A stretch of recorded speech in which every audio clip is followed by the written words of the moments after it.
বাংলাদেশের নদীপথে দুইটা ভয়াবহ রুট আছে, যে খবর বাংলাদেশের মানুষ জানে না। কোন দুটো ভয়াবহ রুটের কথা বলছেন তিনি? একটা হচ্ছে ইলিশা থেকে মাঝেরচর পর্যন্ত, আর একটা হচ্ছে বরিশাল থেকে মাঝেরচর পর্যন্ত। এর ভিতরে উলানিয়া, মল্লিকপুর, কালীগঞ্জ নামক স্থান আছে, মেহেন্দিগঞ্জ। এই এলাকার ভয়াবহতা বাংলাদেশের মানুষ জানে না। কি এমন ভয়ানক ঘটনা ঘটে এই দুটো রুটে? জাহাজে প্রতিদিনই ডাকাতি হচ্ছে, প্রতিদিন। আজকে হচ্ছে, কালকে হচ্ছে, পরশুদিন হচ্ছে, ডাকাতি আছে। এই ডাকাতির একটা উদাহরণস্বরূপ বলি। কিছুদিন আগে, আপনার ঈদের 2 দিন আগে, সিটি গ্রুপের একটি জাহাজটার নাম রূপসী 8। এই জাহাজটি আপনার চট্টগ্রাম বন্দর থেকে লোড করে পায়রা বন্দরের দিকে যাচ্ছিল। জাহাজটিতে কয়লা লোড ছিল। ওই জাহাজটিতে আপনার ইলিশা নামক স্থানে আসলে ওইখানে আপনার ডাকাতি হয়। সেই ডাকাতি হওয়ার কারণে ওই জাহাজের থেকে মালামাল নেয়নি, যেটা আর কি লোড ছিল, কার্গো মালটা নেয়নি। ওইখান থেকে আপনার ওই জাহাজের যে লোকজন ছিল, নাবিক ছিল, নাবিকদের 14 জনের মতো নাবিক ছিল। ওই সবার মোবাইল, টাকা পয়সা এবং মায়ের, জাহাজের মাস্টারকে মারছে। মারার পরে মাস্টারের রক্তাক্ত, জাহাজেও রক্ত পড়েছিল। এটা খুবই মানে এটা মর্মান্তিক অবস্থা।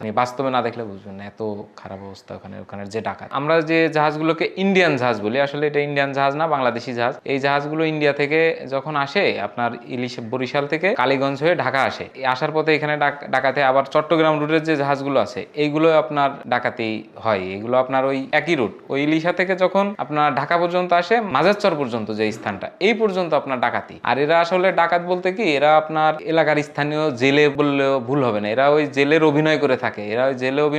এদের প্রধান মানে ধরেন এই যে পুলিশ এইগুলো আছে, তো এদের কারণে ওরা জেলের একটা অভিনয় করে থাকে নদীর ভিতরে। সংখ্যায় আপনার 10 থেকে 12 জনের ওরা একটা দল থাকে। ওদের কাছে দেশীয় যে অস্ত্রগুলো আছে, দাও, ফ্যান, ছুরি, ওরা বেশিরভাগ আপনার কার্গো, কোস্টার জাহাজ বলি আমরা আমাদের ইংল্যান্ডের ভাষায়, কার্গো জাহাজগুলো, এই জাহাজগুলো ওদের ডাকাতি করার চিন্তা ভাবনা, কারণ এদের স্পিড অনেক কম থাকে, যার কারণে ওরা নৌকা দিয়ে অনায়াসে উঠে যেতে পারে লোড জাহাজগুলো। একটা জাহাজ যখন লোড থাকে, ওটা আপনার পানি থেকে, মানে অভ্যন্তরীণ রুটের যে জাহাজগুলো, পানি থেকে আপনার 2-3 হাত উপরে থাকে। আর যখন খালি থাকে তখন 10-12 হাত উপরে থাকে। মানে সেই হিসাবে আর কি লোড জাহাজে উঠতে সুবিধা হয়, ওরা লোড জাহাজে উঠে বেশি। না মই ব্যাপার কেন, ওরা ওই যে বড় বোটগুলো নিয়ে আসে, নৌকা, ওই নৌকাগুলো দিয়ে অটোমেটিক লাফ দিয়ে, একটা মানুষ ধরেন আপনার 3 থেকে 4 হাত স্বাভাবিক লাফ দিয়ে উঠতে পারবে, ওরা ওইভাবে লাফ দিয়ে উঠে যায়। এবং ওদের অভ্যাস, আমরা দেখতেছি যে ওরা উঠতেছে। আসলে উঠার পরে হয় কি, আমরা ওখান থেকে তো কন্টিনিউ চলাচল করি। এখন আমি ধরেন আমার জাহাজে 5 জন উঠছে, ধরেন 5 জনের একটা দল উঠছে, উঠলে আমরা জাহাজে কিন্তু 14 জন লোক। আমরা 14 জন যদি প্রতিরোধ করি, হয়তো আমরা 2 জন আহত হব,